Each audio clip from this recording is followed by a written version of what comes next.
Assalamualaikum warahmatullahi wabarakatuh. Alhamdulillah, wassalatu wassalamu ala rasulillah.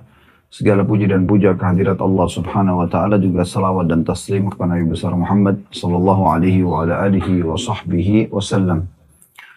InsyaAllah pada hari Jumat yang mulia ini, selepas asar seperti ini ada waktu mustajab. Semoga seluruh ibadah kita yang pernah kita kerjakan, yang sedang kita kerjakan, dan juga yang akan kita kerjakan sampai menjelang ajal akan diterima dengan pahala yang sempurna. Dan semoga semua dosa yang pernah kita kerjakan, sengaja tidak sengaja, kecil ataupun besar, semua dimaafkan oleh Allah subhanahu wa ta'ala. Dan semoga Allah satukan kita semua di surga firdausnya tanpa hisab. Mari satukan dalam majlis ilmu yang mulia ini tentunya. Allahumma amin. Baik, kita akan masuk teman-teman sekalian membahas salah satu surah yang semua umat Muslim hafal di dalam juz 30 dengan judul kita Waktumu adalah hidupmu. Surah Al-Asr. Semua kita menghafalnya. 3 buah ayat yang mulia dari surah ini turun, kata Imam Syafi'i rahimahullah, kalau tidak turun dari ayat Al-Quran kecuali surah ini maka sudah cukup. Allah subhanahu wa ta'ala berfirman, A'udhu billahi minasyaitonirrajim, wal asri innal insana lafi khusr, illa alladhina amanu wa amilu salihata wa tawasaw bil haqqi wa tawasaw bis sabr. Demi masa. Waw di sini, waw qasam namanya, waw sumpah. Ya. Seperti kalau orang bilang, wallahi, itu waw sumpah. Mirip juga dengan surah Al-Fajr, Allah bilang, wal fajr. Demi waktu subuh, gitu kan, Allah bersumpah. Nah, Allah tidak bersumpah di dalam kitabnya yang mulia Al-Quran kecuali memang ada informasi penting. Setelahnya ada namanya alif lam mu'arraf. Alif lam yang memperkenalkan sesuatu. Contoh misal gini, kalau orang Arab mengatakan seorang laki-laki, bahasa Arabnya rajulun. Tapi kalau seseorang itu mau berbicara sama temannya, mereka sudah tahu laki-laki siapa yang dijadikan target untuk dibahas gitu. Dan mereka tidak mau sebutkan namanya. Mereka mengatakan ar-rajul. Didatangkan alif lam sebelumnya. Gitu kan. Kalau kita bilang masjid. Masjid saja umum. Tapi kalau saya sama teman ngobrol saya mengatakan al-masjid. Berarti kami sudah tahu masjid apa yang dimaksudkan. Karena alif lam ini fokus kepada target yang sudah diinginkan. Nah, Allah menyebutkan begitu.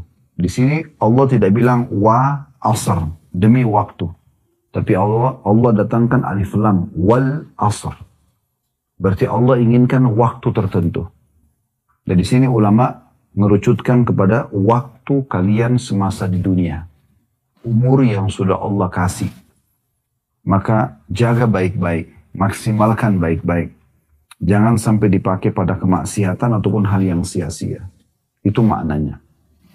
Lalu Allah bilang di ayat keduanya, innal insana lafi khusr. Sesungguhnya manusia benar-benar dalam keadaan rugi dalam melalui waktu-waktu di dunia itu. Karena manusia terbagi menjadi kelompok-kelompok. Ada orang yang sibuk dengan amal soleh di waktunya, dari amal soleh ke amal soleh yang lain, dari zikir-zikir yang lain, dari ilmu ke ilmu yang lain. Manfaat selalu. Maka ini dia beruntung. Karena dia isi waktunya, dia tidak akan menyesali. Ada orang dari hal yang mubah mungkin ke mubah yang lain. Ini orang tidak berdosa tapi tidak juga ambil manfaat. Kayak dari makanan ke makanan yang lain, minuman ke minuman yang lain. Terus kepada hal-hal yang mubah saja. Tapi tidak ada hal-hal ibadah yang dia lakukan ini. Ada orang yang rugi, yang paling rugi adalah sibuk dari dosa ke dosa yang lain. Dari dosa ini habis lakukan ke dosa yang lain lagi. Dari gosipin orang, gosipin yang lain. Dari dosa, dosa terus sibuk. Maka ini orang yang paling rugi gitu. Kemudian Allah mengatakan di ayat ketiganya, setelah mengingatkan maksimalkan waktu kalian di dunia, banyak sekali orang yang rugi di situ, kecuali satu. Illal ladzina amanu wa amilus shalihat, kecuali orang yang beriman dan beramal saleh. Itu orang yang tidak sia-sia waktunya. Karena orang yang beriman tahu ada Tuhannya Allah yang mengatur dia, dan juga Allah akan minta pertanggungjawaban atas waktu yang berlalu semasa hidupnya. Jadi kan, waktu yang Allah kasih sangat mahal gitu. Harus betul-betul dimaksimalkan. Kemudian tidak cukup dengan iman tapi dia harus beramal saleh. Ini selalu dua konsepnya ya.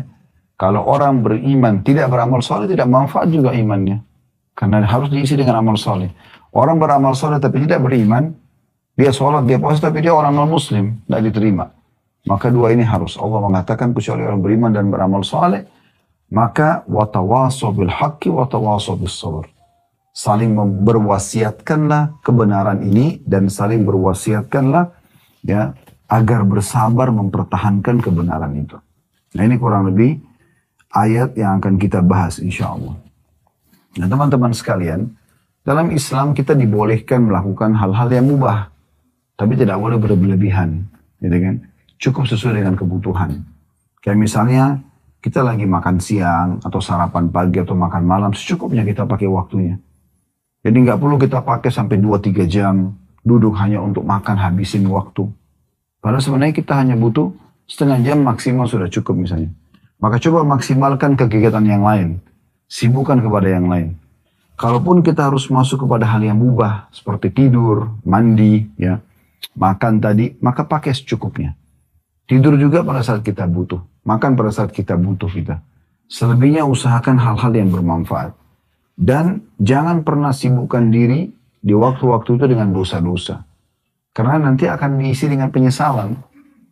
Orang yang mengisi waktunya dengan dosa, maka dia akan menyesal. Jangankan orang yang berbuat dosa, teman-teman. Orang yang tidak sempat mengisi waktunya dengan amal soleh, itu sudah cukup membuat dia menyesal nanti pada hari kiamat. Ada kisah unik. Talha bin Ubaidillah rahimahullah, radhiyallahu anhu, sahabat Nabi yang mulia di kota Madinah ini, pernah menerima tawaran dari Nabi SAW menampung 3 orang yang baru masuk Islam. Datanglah 3 orang itu, karena mereka baru masuk Islam, tidak ada keluarganya di Madinah, maka Nabi bilang, siapa yang tanggung? Talha bin Ubaidillah, orang kaya di Madinah. Dan beliau orang soleh. Salah satu dari 10 orang yang masuk surga. Maka beliau mengatakan, saya Rasulullah, saya tanggung mereka. Tinggallah di rumah Talha, dibiayailah hidup kedua orang ini. Subhanallah, berjalan waktu terjadi peperangan. Orang yang pertama dari 3 orang ini mati syahid. Berjalan waktu lagi, terjadi lagi peperangan. Orang yang kedua dari mereka, dari 3 orang ini, ikut perang mati syahid juga. Berjalan waktu lagi, orang yang ketiga, mati tapi di atas ranjangnya. Mati di atas ranjangnya. Yang terjadi, Talha bin Ubaidillah radhiyallahu anhu mimpi, ketiganya dalam mimpinya ini. Jadi yang paling depan di surga adalah orang yang mati di atas ranjang. Kemudian datang di belakangnya orang yang meninggal mati syahid yang nomor 2. Dan yang paling belakang orang yang mati syahid yang pertama. Maka kata Talha bin Ubaidillah, ya Rasulullah, tadi malam saya mimpi begini. Bagaimana kami memahami mimpi ini gitu. Karena kan yang pertama mati syahid, yang kedua mati syahid, yang ketiga cuma mati di atas ranjang. Kok bisanya yang mati ketiga ini lebih baik gitu. Lebih di depan di surga, lebih tinggi derajatnya. Maka kata Nabi SAW, bagaimana kau bisa pungkiri itu hai Talha? Dari mana kau bisa memungkiri tentang sholatnya, tentang puasanya, tentang zikirnya? Di umur yang Allah kasih lebih berapa hari dari teman-temannya yang mati syahid. Jadi artinya kalau teman-teman diberikan kesempatan umur dan bisa beramal soleh, jangan disia-siakan. Karena 1 hari aja itu mahal sekali. Terjadi juga di masa Nabi SAW dalam riwayat sahih, ada 2 orang bersahabat sama umurnya. Sama-sama masuk Islamnya. Subhanallah, salah satunya mati terbunuh, mati syahid. Pekan depan baru meninggal temannya, tapi mati biasa. Ini kejadian mirip tuh kayak tadi. Orang kan kalau mati syahid pasti orang sudah anggap, oh luar biasa keutamaan. Dan itu punya keutamaan memang. Tapi di sini kita lihat bagaimana orang kalau maksimalin waktu. Maka setelah menyolati jenazah orang yang kedua, orang yang pertama Nabi SAW itu juga mati syahid. Orang yang kedua mati biasa di atas ranjangnya, mati kena ajal datang, disolati oleh Nabi SAW. Lalu Nabi bilang begini setelah solati. Bagaimana menurut kalian tentang orang ini dibandingkan temannya dia yang pekan lalu? Maka kata para sahabat, ya Rasulullah, semoga saja orang ini yang baru kita sholatin bisa mencapai derajat sahabatnya karena persahabatannya maksudnya. Karena kan yang pekan lalu mati syahid. Kata Nabi SAW, di mana kau dengan ibadahnya orang yang baru mati ini sepekan? Sesungguhnya ketahuilah, perbedaan derajat antara orang yang baru kita sholat yang mati dari langit dengan orang yang mati syahid pekan lalu antara langit dan bumi. Maksudnya lebih tinggi orang ini. Jadi teman-teman, kalau Allah kasih kesempatan walaupun 1 menit saja, jangan disia-siakan. Sekarang begini, sebagai bahan muhasabah saja, introspeksi diri buat kita semua. Tentu dimulai dari saya. Kalau seandainya teman-teman, ini kita bicara kalau seandainya, seseorang yang antara kita menghadapi malaikat maut, dan itu pasti terjadi, datang kepada kita, terus kemudian akan mencabut ruh kita. Tapi malaikat maut bilang begini, saya memberikan kesempatan telah diizinkan Allah untuk kamu tertunda ajalmu 1/2 jam. 1/2 jam lagi saya akan cabut ruhnya. Gitu kan? Kira-kira 1/2 jam itu akan antum pakai apa? Oke, saya mau tanya gini. Apakah pada saat itu kita masih berpikir untuk cari restoran favorit kita? Masih maukah kita duduk ngobrol sama teman-teman? Masih maukah kita pergi ke mall cari baju favorit kita? Atau apa saja urusan dunia? Coba renung ini. Tidak ada. Kalau perlu 1/2 jam itu kita pakai bertobat, kita pakai sholat, tadi kita pakai sedekah, kita pakai berzikir, kita bayar utang mungkin yang kita belum bayar, kan begitu. Harusnya kita nggak usah tunggu kejadian ini. Karena kalau malaikat mau datang, Allah mengatakan tidak akan ditunda. Ya. Kata Nabi SAW pada saat belum melewati satu kuburan, beliau mengatakan kepada para sahabat yang untuk memberikan peringatan, demi zat yang jiwaku dalam genggaman, demi Allah, sesungguhnya yang ada dalam kuburan ini sekarang, lebih dia cintai 2 rakaat sholat sunnah kalian dibandingkan dunia dan seluruh isi. Artinya kalau orang ini hidup sekarang, dia akan mengejar sholat 2 rakaat yang kalian sempat kerjakan, itu lebih dia suka daripada dikasih dunia dan seluruh isi. Coba renungi teman-teman, berapa banyak orang yang meeting meninggalkan sholat Jumat, meninggalkan sholat wajibnya, ya, orang tuanya telepon tidak dipedulikan, banyak kesempatan emas amal soleh yang dia sia-siakan. Ini kenapa? Karena memang dia tidak subhanallah menyia-nyiakan. Nah, tujuan kita taklim sore ini untuk itu. Ya, bagaimana kita coba memaksimalkan waktu kita isi dengan hal-hal yang bermanfaat. Selalu tanyakan, dari bermanfaat yang satu bermanfaat yang lain. Bahkan usahakan teman-teman sekalian, kalau kita kerjakan hal-hal mubah, ada nilai pahalanya. Bagaimana caranya Ustaz? Sekarang makan, bisa nggak makan jadi dapat pahala? Minum, tidur, ya, ngobrol, bisa nggak dapat pahala semua? Bisa. Syekh Abu Bakar Jazair rahimahullah, salah satu ulama yang pernah mengajar 40 tahun di Masjid Nabawi, sudah meninggal beliau. Beliau banyak punya karya tulis, diantaranya Minhajul Muslim yang kami bedah ada di YouTube ya. Beliau pernah merincikan masalah itu.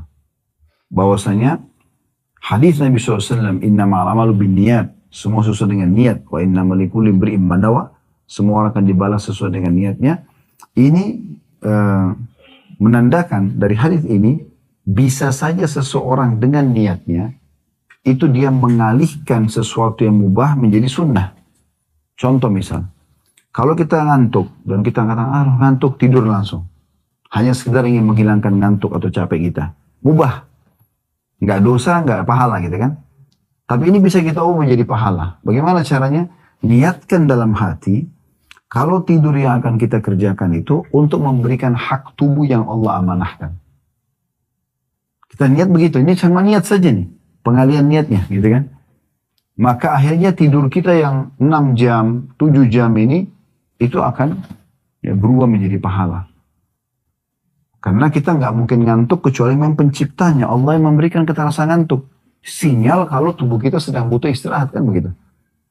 Jadi jangan cuma sekedar ngantuk, plak, langsung tidur gitu. Enggak, tapi bagaimana kita niatkan, oh ini untuk memberikan hak tubuh yang sedang Allah amanahkan. Karena memang tubuh harus dirawat kan. Tidak usah kita bicara kita masih hidup. Meninggal saja jadi jenazah. Bukankah jenazah harus dimandikan? Kenapa jenazah dimandikan? Padahal toh sebentar masuk tanah dan dimakan oleh belatung tanah jasadnya. Yang hidup kan ruhnya gitu kan. Karena memang Allah SWT meminjamkan kepada kita itu dan kita harus menjaganya. Apalagi orang yang hidup gitu kan. Mandi juga begitu. Allah SWT memberikan kepada kita mandi segar. Kita merasa lebih segar. Ya, kalau kita tubuh ini lagi butuh pembersihan, kita diberikan oleh Allah rasa gerah. Maka dengan mandi kita segar. Kalau kita mandi saja cuma sekedar segarin badan biasa, karena nggak mau gerah, maka mubah. Tapi kalau kita niat memberikan hak tubuh kita yang Allah amanahkan sehingga kita rawat, maka menjadi pahala. Begitu juga dengan tidur, begitu juga dengan yang lainnya. Kita niatkan tidur untuk memberikan hak tubuh kita agar istirahat. Dan semua itu bisa menjadi pahala di sisi Allah subhanahu wa ta'ala. Ada sebuah hadis Nabi SAW yang perlu kita renungi, hadis Bukhari. Kata Nabi SAW, ni'matani magbulun fihima kathirun minan nas. Ada dua nikmat Allah yang melimpah sebenarnya. Orang semua bisa rasakan. Tapi dilalaikan oleh banyak manusia. Banyak manusia anggap remeh. Yaitu yang pertama, as-sihhatu. Kesehatan.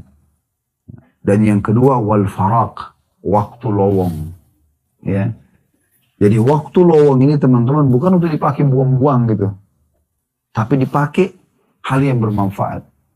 Kan? Dan ini perlu sekali untuk diperhatikan dan kita sendiri masing-masing mengetahui. Bukan kita tidak boleh duduk bersantai, enggak, tapi bersantai itu pun sesuatu yang berisi manfaat. Nanti kita dengar bagaimana para salafus saleh mengisi waktu-waktu mereka. Ya. Ada peringatan yang baik dari Hasan Basri rahimahullah. Beliau mengatakan perkataan yang baik untuk menjadi bahan renungan. Beliau mengatakan, Ibna Adam innama anta ayyamun kullama zahaba yawmun zahaba ba'duk. Artinya, wahai anak Adam, kamu hanya kumpulan-kumpulan hari. Setiap kali harimu berlalu satu hari, maka pergilah sebagian dari dirimu. Jadi sebenarnya teman-teman yang dilakukan oleh orang-orang muslim, bangga dengan ulang tahunnya, merasa hebat, prestasi itu keliru. Kita justru harus hati-hati. Ya. Karena Allah SWT kalau memberikan kita kesempatan umur, bukan untuk mabuk-mabukan, bukan untuk maksiat. Justru untuk beribadah. Semana sudah kita jelaskan tadi, dua riwayat tentang kisah orang yang meninggal tapi sempat beribadah sepekan saja beda dengan temannya. Sudah cukup beda derajatnya di sisi Allah subhanahu wa ta'ala. Umar bin Abdul Aziz rahimahullah, seorang khalifah Umayyah yang berkuasa dari tahun 99 sampai 101, 2 tahun beliau berkuasa. Sebagian ulama ada yang mengatakan dia adalah Khalifah Rashidah yang kelima. Maksudnya setelah Abu Bakar, Umar, Uthman, Ali, dia yang kelima. Karena solehnya luar biasa gitu. Yang jelas banyak nasihat beliau yang sangat unik ya, dan menyentuh hati. Di antaranya beliau mengatakan, Innal laili wan nahar ya'malani fika fa'mal fihima. Ketahuilah bahwasanya malam dan siang itu bekerja untukmu. Jadi siang dari pagi tadi sampai sore begini nih, Allah siapkan, ini sedang bekerja buat kita. Dia siapkan dirinya buat kita gitu. Begitu juga malam nanti juga bekerja untuk kamu. Maka bekerjalah ya dengan memaksimalkan keduanya. Jadi jangan sampai kita sia-siakan. Teman-teman sudah tahu Umar bin Khattab radhiyallahu anhu itu kalau tidur malam, beliau selalu letakkan ada genangan ember, air, bejana di dekat ranjangnya. Dan kalau beliau tidur, beliau seringkali meletakkan tangan di bawah pipi atau kadang-kadang digeser sedikit. Kalau dia terbangun dan tersentuh dengan air itu, maka dia bangun dan tidak pernah lagi tidur, diisi dengan sholat malam. Karena ingin memaksimalkan waktunya. Imam Nawawi rahimahullah, pernah dengar Imam Nawawi ya? Meninggal belum 40 tahun, karya ilmiahnya sangat banyak. Banyak sekali. Hadis 40, Arba'in Nawawi, ada Riyadus Shalihin, ada banyak. Begitu teman-teman kalau mau tidur malam, ini caranya dia ya. Bukan berarti saya minta teman-teman begitu, tapi lihat bagaimana mereka maksimali waktu. Imam Nawawi rahimahullah itu belajar di 13 guru dengan 13 kitab sehari. Jadi kayak Bapak Ibu sekarang hadir begini sekali belajar sama kami, ini 13 kali pertemuan begini dalam sehari beliau buat. Orang kalau kuliah pun sekarang itu maksimal 5 materi, 6 gitu kan. Ini beliau 13 kitab di 13 guru. Berbeda-beda bahasannya. Dan tidak cukup, saya tidak berhenti, tidak mengatakan, aduh sudah nih saya sudah belajar, tadi capek. Enggak. Pulang ke rumah nih, dia bersih-bersih, kemudian dia mulai pada saat mau tidur, dia ambil buku, kitab. Yang dia belum pelajari pada hari itu, kitab lain. Lalu dia tidur sambil berdiri, Imam Nawawi itu. Dia tidur menyandar di tembok, kemudian satu kakinya diangkat, dilipat, yang satunya menopang diri, lalu tidur. Begitu dia bangun baca buku. Begitu mereka luar biasa memaksimalkan waktunya gitu. Jadi nggak diisi dengan hal yang sia-sia, gitu kan? Kadang-kadang kan banyak orang di antara kita sudah nggak tahu harus buat apa, pegang handphone buka lagi, tutup. Padahal sudah tidak ada WA yang masuk. Nggak perlu lagi lihat itu. Kenapa nggak baca istighfar? Kenapa nggak baca salawat? Kenapa nggak berdoa? Kenapa nggak coba baca ayat Al-Quran? Lebih besar manfaatnya. Kan gitu. Itu contohnya. Imam Ahmad mengingatkan, rahimahullah mengatakan, aku hanya melihat masa muda itu, yang selalu orang anggap, saya masih muda, atau waktu lowong itu, seperti sesuatu yang menempel di bajuku, dan dia jatuh. Gitu kan. Setiap orang kadang-kadang terlalaikan dengan masalah ini. Abdul Walid Al-Baji, rahimahullah, juga berkata, jika aku telah mengetahui dengan sangat yakin bahwa hidupku di dunia ini seperti 1 jam di akhirat. Karena kan satu hari di sisi Allah kan sama dengan 1000 ya, tahun gitu kan. Jadi besar sekali waktu di akhirat. Dan waktu di dunia ini pendek. Kalau aku tahu bahwasanya waktuku di dunia ini dibandingkan akhirat sama dengan 1 jam saja waktu akhirat, maka mengapa aku tidak bakhil dengan waktu hidupku untuk melakukan perkara yang sia-sia dan hanya kujadikan hidupku ini dalam kebaikan dan ketaatan saja. Abu Bakar mengingatkan radhiyallahu anhu, statement beliau yang menarik. Beliau mengatakan, inna lillahi haqqan bin nahari la yakbaluhu bil lail. Ketahuilah ada hak-hak Allah di siang hari. Allah enggak terimanya di malam. Walillahi haqqun bil lail la yakbaluhu bin nahar. Dan Allah punya hak di malam hari, tidak diterima di siang hari. Maksudnya maksimalkan. Kayak tahajud, kan cuma di malam hari.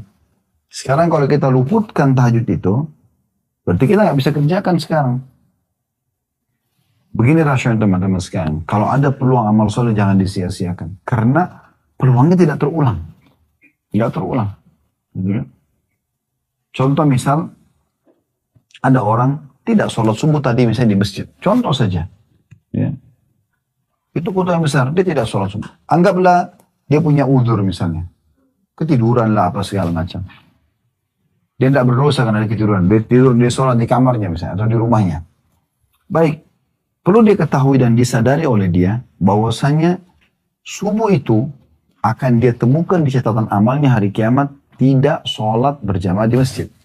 Dan tidak bisa diubah. Nggak bisa diubah itu. Nggak usah itu teman-teman sekalian. Saya punya pengalaman yang seumur hidup saya sesali itu. Subhanallah, maksudnya penyesalan positif sini ya. Pernah transisi perubahan waktu sholat. Teman-teman di Indonesia Barat sering rasakan. Sebenarnya di Indonesia juga terjadi sih ya. Tapi kadang-kadang ada waktu tertentu kita hampir 11:30 sudah azan duhur. Gitu kan. Sampai saya bilang sama teman-teman tim, kalau 11:30 sudah azan duhur, berarti kita live-nya jam 12 gitu kan. Habis duhur. Nah, kalau ada juga waktunya sampai jam 12:10 baru azan gitu kan. Pernah transisi, subhanallah, ada tamu datang ke rumah. Di Jakarta setelah itu ngobrol-ngobrol, kok nggak kadang-kadang azan nih. Saya berpikir waktu itu masih waktunya jam 12:10, rupanya dia sudah mundur. 12:10 kok belum azan, 12:12 kok nggak kadang azan, rupanya mikrofon dekat masjid dekat rumah itu rusak. Terus saya bilang sama akhi yang datang itu, sepertinya sudah azan, sudah lewat 2 menit nih, 12:10. Padahal dia sudah mundur tuh 12:05 atau 7 gitu, sudah azan sebelumnya. Terus saya bilang, ayo kita ke masjid, jalan. Jalan sama-sama, dekat rumah. Begitu saya masuk ke masjid, baru masukkan kaki kanan di masjid, orang sudah ruku, sudah sujud rakaat pertama. Terus saya masuk sama akhi ini, sholat sama-sama, itu masuk 1 rakaat. Tapi setelah salam teman-teman sekalian, saya jadikan bahan introspeksi diri sendiri. Saya sampai mengatakan, subhanallah, ya, saya bahkan tidak bisa minta sama imam kembali dong ke rakaat pertama karena saya mau ikut dari takbiratul ihram. Gak bisa. Tercatat di buku amal saya, hari sholat duhur itu di hari itu masbuk 1 rakaat. Dan tidak bisa diperbaiki. Permasalahannya itu kalau amal soleh. Kalau kita nggak jeli mencari kesempatan untuk memaksimalkannya, maka susah. Ya. Kalau dosa, kita masih punya kesempatan untuk bisa memohon ampun, Allah maafkan, gitu kan? Tapi tentu kalau kita pertemukan teman-teman, mana yang lebih baik? Kita sibuk dengan amal soleh atau kita bertobat dari dosa? Tentu saja sibuk dengan amal soleh. Nggak boleh orang mengatakan, oh saya buat dosa aja sekarang, Toh nanti kalau saya tobat juga Allah akan terima. Ya kalau dia nasuha memang diterima. Tapi waktu-waktu yang dia buat dosa dan akhirnya Allah bersihkan setelah dia taubat, ini berarti kosong dari amal soleh ini. Yang mungkin satu amal soleh cukup mengangkat derajat dia yang tinggi di surga. Dari mana kita tahu? Mungkin senyum dengan seorang muslim, mungkin ini, mungkin itu, cukup mengangkat derajat yang sangat jauh di surga. Perbedaan jauh sekali. Sampai Nabi SAW pernah mengatakan atau kepada satu orang sahabat, ketahuilah, atau beberapa orang sahabat, ketahuilah, aku diperlihatkan orang dari umatku yang keliling dan menikmati istana di surga. Dan fasilitasnya itu dari duri yang dia pindahkan dari jalanan. Mungkin agak remeh kan? Duri, paku. Itu saja dipindahkan, yang orang banyak anggap remeh, itu sudah cukup. Dia kata Nabi SAW, dia menikmati begitu luar biasa kehidupannya di surga. Menikmati semua segala macam. Jadi amal-amal sholat itu tidak bisa kita anggap remeh. Makanya kata Nabi SAW, la tahkiranna minal ma'rufi syai'a. Jangan kalian pelit-pelit dengan amal soleh. Jangan kena kecil kita anggap gak usah dikerjakan. Ingat, ibadah sunnah juga perintah agama. Selalu, itu kan sunnah. Seakan-akan begitu. Kenapa nggak puasa Senin Kamis? Itu kan sunnah. Zikir pagi petang sunnah. Salat qobliyah, duha, qiyamul lail sunnah. Umrah sunnah. Sunnah itu perintah agama. Kenapa tidak dikerjakan? Apa fungsinya amal-amal sunnah? Fungsinya akan membantu amal wajib Bapak Ibu sekalian. Kan begitu dalam hadis Bukhari. Kata Nabi SAW, awal amal hisab hari kiamat adalah sholat. Kalau dia baik, maka beruntunglah dia. Dalam riwayat lain, akan membantu amal-amal lain. Kalau dia buruk sholatnya, maka akan rugilah dia. Riwayat lain akan mengganggu amal-amal lain. Akan mengganggu amal-amal lain. Dan kalau sholat wajibnya ada yang kurang, Allah Subhanahu wa ta'ala berfirman kepada para malaikat, carilah amal-amal sunnahnya, sholat sunnahnya. Kalau ditemukan, maka akan menyempurnakan kekurangan sholat wajib. Coba bayangkan. Mungkin ada kita lupa wudu, kurang khusyuk. Ternyata sholat duha, sholat qobliyah, sholat tahajud, sholat witir, semua sholat taubat, tahiyat masjid, ini bisa membantu menyempurnakan itu. Kalau sudah sempurna sholat wajib kita, ini akan menambah ekstra pahala. Dan kata Nabi SAW, itu berlaku pada semua amal-amal umumnya. Maksudnya, puasa sunnah akan bantu puasa wajib. Sedekah akan bantu zakat. Umroh akan bantu haji. Akan terbantu dengan amal sunnah itu. Amal sunnah juga yang banyak dianggap remeh oleh orang ini teman-teman sekalian. Itu adalah penyebab datangnya cintanya Allah. Sebagai pencipta. Gitu kan. Kata Nabi SAW, Allah berfirman, La yazalu abdun yataqarrabu ilai bin nafal hatta uhibbu. Seorang hamba terus dekatkan diri kepadaku dengan amal-amal sunnah sampai aku mencintainya. Kalau aku mencintainya, fa'idha ahbabtu, kuntu lahu sam'u liyasma'u bihi. Aku akan menjaga pendengaran yang digunakan untuk melihat. Basara yabsuru bihi, dan penglihatan yang digunakan untuk melihat. Penglihatan yang digunakan untuk melihat. Wa yadu ladhi yabtishu bihi, dan tangan digunakan untuk menjamah. Wa yadu ladhi yamshi alaih, dan kaki yang digunakan untuk melangkah. Jadi Allah akan jaga orang dengan amal-amal sunnah. Maka jangan dianggap remeh nih, jangan kena, oh ini amalan kecil, nggak usah, nggak apa-apa. Padahal sebenarnya penting. Ada nasihat yang baik juga dari Rabi'ah rahimahullah. Dia seorang ulama tabi'in. Dia menasihati seseorang tabi'in yang lain namanya Sufyan al-Thawri. Sufyan al-Thawri ini ulama di Mekah. Terkenal dengan julukan Sajjad. Orang yang suka sekali sujud. Dan dia kalau sujud di depan Ka'bah nggak angkat kepalanya sampai semua hajatnya sudah dituangkan kepada Allah. Terkenal sekali ibadahnya. Tapi ada temannya dia, ulama yang lain, pernah nasihati dia. Nasihatnya akhirnya dinukil oleh para ulama. Karena nasihatnya menarik itu. Rabi'ah berkata kepada Sufyan al-Thawri rahimahumullah semuanya, Innama anta ayyamu ma'dudah. Sesungguhnya kau adalah bagian, seperti bagikan ya, hari yang dapat dihitung. Fa'idha dhahaba yawmun dhahaba ba'du. Kalau telah berlalu hari, maka berlalu sebagian dari dirimu. Wa yushiku idha dhahaba al-ba'd an yadhhaba al-kull. Ketahuilah kalau sudah pergi sebagian dari harimu, maka akan pergi seluruhnya nantinya. Gitu kan? Wa anta ta'lam. Sementara kau mengetahui masalah itu. Fa'mal. Oleh karena itu berbuatlah. Berbuat. Jangan sia-siakan. Imam Syafi'i rahimahullah mengatakan, ya, sahabtu sufiyya falam astafidu minhum siwa harfaini. Aku pernah bertemu dengan orang sufi, tapi aku tidak pernah ambil manfaat dari mereka kecuali 2 huruf saja. Kata Imam Syafi'i rahimahullah.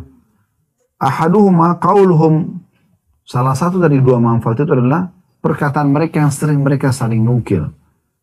Al-waqtu sayfun fa in lam taqta'hu qata'ak. Waktu itu bagikan sebilah pedang yang kalau kau tidak memotongnya dia akan memotongmu. Jadi ini semua nasihat-nasihat tentang masalah waktu tersebut. Ya. Ada nasihat yang baik dari Ibnu Qayyim rahimahullah. Ya. Beliau mengatakan waktu manusia adalah umurnya yang sebenarnya. Waktu tersebut adalah waktu yang dimanfaatkan untuk mendapatkan kehidupan yang abadi dan penuh dengan kenikmatan. Maksudnya di akhirat nanti. Dan terbebas dari kesempitan dan azab yang pedih di kubur. Ketahuilah bahwa berlalunya waktu lebih cepat daripada berlalunya awan atau mendung yang ada. Barang siapa yang waktunya hanya untuk ketaatan dan beribadah kepada Allah, sibuk dari ibadah ke ibadah yang lain, maka itulah waktu dan umur yang sebenarnya. Selain daripada itu tidak dinilai sebagai kehidupannya, namun hanya teranggap sebagai kehidupan binatang ternak saja. Bersama dengan hewan ternak. Atha bin Abi Rabah rahimahullah, seorang ulama tabi'in di Mekah, pernah memberikan nasihat kepada orang-orang di sekitarnya.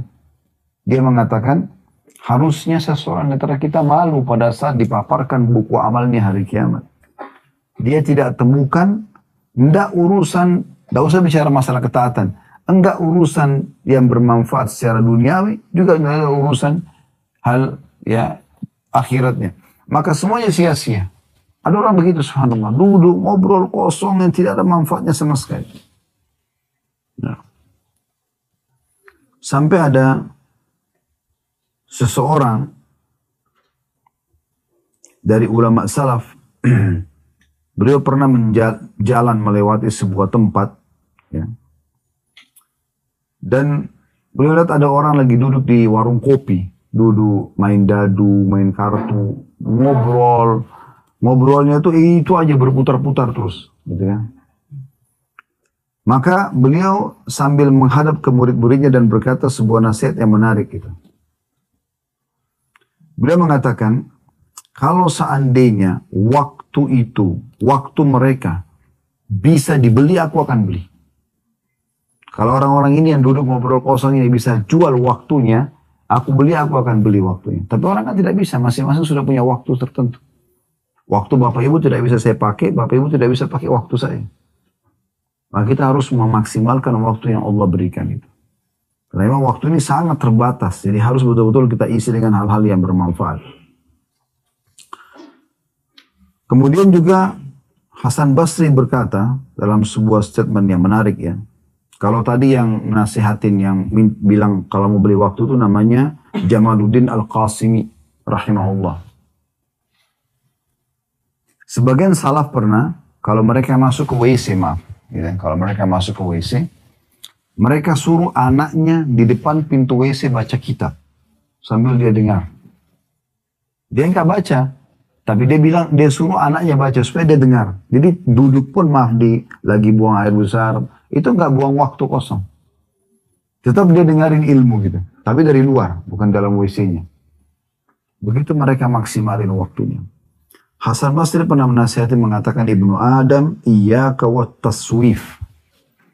Wahai anak Adam, jangan engkau menunda-nunda amalan-amalan, kesempatan beramal soleh itu. Fa innaka biyaumika walasta bighadin. Karena sungguhnya yang kau miliki adalah hari ini. Sementara hari esok itu belum tentu kau miliki. Fa in yakun ghadan laka fakun fi ghadin kama kunta fil yaum. Kalaupun Allah masih kasih kau umur besok, maka lakukan seperti apa yang bisa kau lakukan pada hari ini, maksudnya dari amal saleh. Wa illa yakun laka lan tandam ala ma farratta fil yaum. Karena kalau kau lakukan itu, maksudnya besok kau sibukkan lagi, kau hari ini kau sibukkan dengan amal saleh karena ini harimu sekarang. Kalau besok lagi kau dapat waktu, masih ada dikasih umur, buat lagi hal yang sama, maka pada saat kau meninggal kau tidak akan pernah menyesali itu selamanya. Saya sering menasihatin diri sendiri teman-teman, karena duduk introspeksi. Karena kita kalau tidak kontrol diri kita begini, akhirnya kita terbawa pada arus-arus yang tidak ada manfaatnya. Apalagi kalau kita terlalu luas pergaulan dengan orang-orang yang jauh dari Allah SWT, ini bahaya sekali. Ya. Jadi yang kita miliki sebenarnya adalah hari ini. Bapak Ibu kalau mau tahu umurnya, umur Bapak Ibu ini yang sudah berlalu. Yang kedepannya kita tidak tahu umur kita. Misal saya sekarang 47 tahun. Saya tahunya ini umur saya. Bapak Ibu sini umur 50 tahun, berarti itu umurnya. 30 tahun, berarti itu umurnya. Itulah umur kita. Karena itu sudah kita laluin kan. Itulah umur kita. Jangan selalu menghayal umur saya ke depan. Lalu lihat orang-orang yang sudah tua. Ada yang 80 tahun, mungkin saya juga seperti dia. Mungkin, tapi bisa saja tidak. Tapi umur kita sebenarnya yang sudah berlalu ini. Dan harusnya kita maksimalkan hari ini. Hari ini milik kita. Hari ini sering saya bahasakan, bahkan sempat saya jadikan sebagai sebuah tema, ceramah. Hari ini adalah hari emasmu. Hari yang kita hidup sekarang. Bapak Ibu sekarang ada di sore hari-hari Jumat ini, di tanggal ini, di hari ini, di detik ini adalah hari emas kita. Kenapa? Karena kalau berlalu masa lalu kita dengan dosa-dosa, detik ini kita bisa bertobat. Kalau berlalu dengan amal soleh, detik ini kita bisa ulangi. Gitu kan? Menambah tambahan amal kita pada hari kiamat. Selebihnya ke depannya kita tidak tahu. Kita cuma bisa programin. Kita nggak tahu. Dapat atau tidak kita nggak tahu. Jangan-jangan lalai, karena kita semua pasti akan meninggal dunia. Tidak mungkin tidak. Jadi tidak ada ceritanya orang itu kemudian tidak meninggal dunia, itu mustahil. Ya. Bapak, ibu misalnya seorang olahragawan, makanannya selalu sehat, hidup di lingkungan yang asri, tetap aja meninggal. Kalau ajalnya datang, meninggal. Ada orang yang tinggal di tempat yang kotor, penuh dengan sampah, belum ajal tidak meninggal. Ada di Makassar, paman kami, beliau Masya Allah prestasinya luar biasa. Profesor di bidang ekonomi dan banyak prestasi yang didapatkan gitu. Meninggal di umur 47 tahun. 46, 47 meninggal. Di rumah beliau ada tantenya, itu hidup sampai umur 80 tahun, 90 tahun. Padahal tantenya ini sudah tidak bisa jalan gitu, karena harus dituntun ke kamar mandi. Tapi kalau ajal datang begitu, tidak melihat gitu kan. Jadi jangan selalu menghayal dengan kulit yang masih kencang, umur yang masih muda, dan selalu lihat orang yang lebih tua, ini keliru. Karena ajal bisa datang kepada siapapun. Berapa banyak orang meninggal masih muda, gitu kan. Beruntunglah orang yang bisa memaksimalkan harinya ini.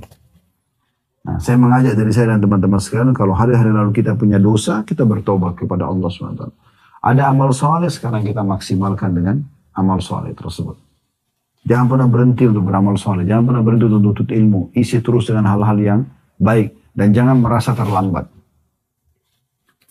Pernah ada seseorang di perang Khaybar. Di zaman Nabi SAW. Ini keberuntungan yang Allah kasih gitu. Tapi dia tutup hidupnya dengan amal soleh. Dia lihat pasukan Nabi SAW yang mengepung benteng Khaybar. Khaybar kurang lebih 170-180 kilo dari sini. Dikepung benteng Khaybar itu, dan dia lihat umat Islam. Dia belum pernah lihat ada pasukan perang seperti itu. Maksudnya mereka tuh menyerang kapan diinstruksikan oleh Nabi. Mereka nggak ada merusak, nggak bunuh hewan-hewan, gitu kan. Terus malam hari mereka mengaji, baca Quran, dan orang Arab ini faham apa yang dibaca karena pakai bahasa Arab. Dia tertarik, dia datang kepada seseorang sahabat lalu menanyakan, kalian ini siapa? Agama apa? Ceritakan oleh sahabat tersebut tentang Islam segala macam. Bahkan mereka keluar kenapa, mereka berharap mati syahid itu masuk surga. Diceritakan panjang lebar. Tertariklah orang Baduy ini untuk masuk Islam. Dia mengatakan, saya mau masuk agama kamu. Kata sahabat ini, di depan sana ada Rasulullah. Datang aja langsung ke sana. Datanglah orang ini kepada Nabi SAW, lalu masuk Islam, syahadat dia. Lalu Nabi SAW waktu itu kebetulan dari 9 benteng Yahudi, ada satu benteng yang baru dibebaskan, benteng pertama, dan ada harta rampasan perang. Nabi lagi bagi-bagi tuh untuk para mujahidin. Terus Nabi SAW bilang kepada sahabat yang membagi harta rampasan tersebut, berikan juga kepada orang ini. Maksudnya sahabat yang baru masuk Islam nih. Karena dia masuk Islam di saat pembagian harta rampasan. Kata orang itu, ya Rasulullah, Saya masuk Islam bukan untuk ini.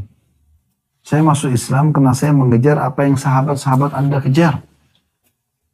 Mereka mengatakan keluar dari Madinah ke sini jauh-jauh. 180 kilo.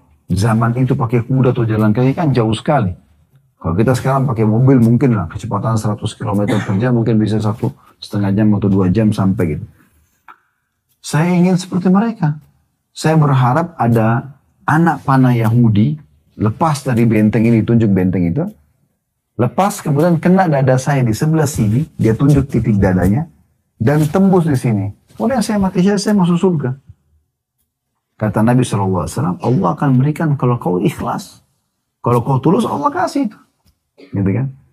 Maka, pisahlah dengan Nabi SAW berkecamuk perang. Nah kebetulan strategi orang-orang Yahudi pada satu berperang memang seperti tadi yang digambarkan oleh orang ini.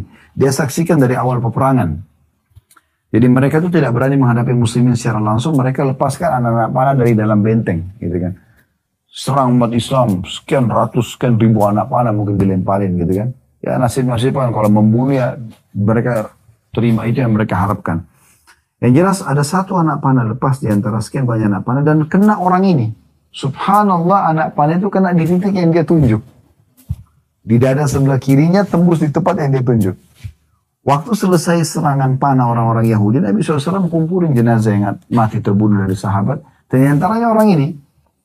Kata Nabi SAW, apakah orang ini tadi yang baru masuk Islam? Kata para sahabat, iya ya Rasulullah. Kata Nabi SAW, Maha suci Allah ya, yang telah benar dengan janjinya. Siapa yang mau melihat orang ya, ahli surga yang belum pernah sujud sekalipun, maka lihatlah orang ini. Kalau Allah berikan taufik begitu. Jadi kalau kita punya kesempatan amal soleh, jangan sia-siakan. Jangan sia-siakan. Dunia ini teman-teman bukan target kita. Target kita akhirat. Dunia boleh kita lalui. Umat Islam boleh mengejar prestasi dunia, tapi bukan target utama. Sholat berhenti semuanya. Nggak ada, jangan pertemukan dan jangan seimbangkan bahkan antara pekerjaan dunia dengan urusan akhirat. Nggak. Dahulukan akhirat dari dunia itu benar. Seimbang aja nggak boleh. Itu Allah sebutkan dalam surah Al-Qasas. Surah nomor 28 ayat 77. Wabtaghi fima ataka Allahu daral akhirah wa la tansa nasibaka minad dunya. Wa ahsin kama ahsanallahu ilaik. Al-ayah. Artinya, kejarlah apa yang Allah janjikan untuk di akhirat sana nanti. Surga dan seluruh fasilitasnya. Dan jangan lupakan bagianmu dari dunia. Tapi akhirnya dahulukan dulu. Dan berbuat baiklah. Ya, patuhlah pada Allah sebagaimana Allah telah berbuat baik kepadamu. Jadi kita memaksimalkan kehidupan kita ini dan jangan sampai kita terlalaikan. Ingat teman-teman, kebiasaan mendahulukan dunia dari akhirat ini akan membuat kita tertutup hidup kita dengan itu. Makanya Ibnu Qayyim rahimahullah pernah melihat sendiri depan mata kepalanya ada seseorang pedagang, setiap kali diingatkan sholat gak mau dengar segala macam. Pada saat dia mau meninggal Ibnu Qayyim ketemu. Lalu Ibnu Qayyim mendengarkan sendiri dia mengatakan waktu disuruh syahadat, dia mengatakan baju itu yang bagus, kain itu yang bagus, 5 dirham, 10 dirham. Dia kayak orang dagang sampai meninggal. Karena itu memang yang dia tuh targetnya itu. Tapi di saat subhanallah targetnya akhirat beda. Dia akan dahulukan semua akhirat. Kami coba terapin itu. Kalau Bapak Ibu datang ke Ajot di Jakarta restoran kami, 10 menit sebelum azan tidak boleh terima orderan. Larang semuanya nggak boleh. Semua harus sholat. Bapak-bapaknya tamu kita ajak ke masjid. Ibu-ibunya ada musola. Kita ajak sholat gitu kan. Nah kemudian kalau yang mau cari restoran lain silahkan, tidak masalah. Tidak usah takut dengan rezeki. Tidak pernah kosong orang datang. Bahkan orang datang kadang-kadang merasa nyaman saja. Mereka ikut sholat bersama kita. Ada kultum di masjid mereka ikut gitu kan. Karena dari satu sisi juga waktu kami pertama buka restoran di Kalibata sebelum pindah ke Condet dulu. Itu ada beberapa restoran di sebelah kami di mall. Karena setiap kali mau sholat, kami turunkan rollingdoornya, terus kita pasang sedang sholat kita. Dipasang gitu. Jadi ada beberapa staf pegawai-pegawai dari restoran-restoran sebelah, tempat-tempat sebelah kami dulu datang. Bicara sama beberapa staf di Ajwad gitu. Di sini disuruh sholat ya? Iya. Enak sekali ya. Kita ini jangankan disuruh sholat. Jumat aja nggak boleh sholat. Karena pemiliknya orang non-muslim. Yang perempuan disuruh buka jilbab. Kenapa kita teman-teman yang Allah amanahkan rezeki dan perusahaan segala macam tidak coba terapkan Islam di perusahaan kita? Orang non-muslim itu maksa orang kita untuk tidak sholat. Disuruh buka aurat. Dan segala macam hal. Gitu.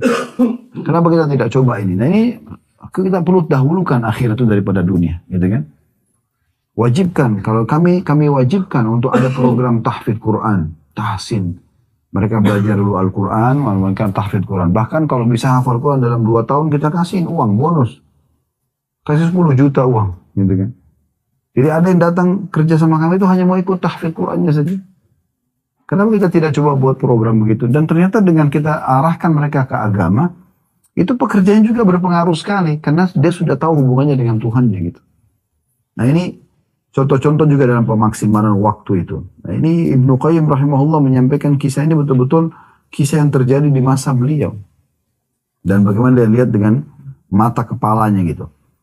Dan memang teman-teman kalau kita kembali kepada dasar kenapa kita diciptakan, memang untuk itu. Kalau Bapak Ibu tanya untuk apa saya ada di muka bumi ini, memang untuk ibadah.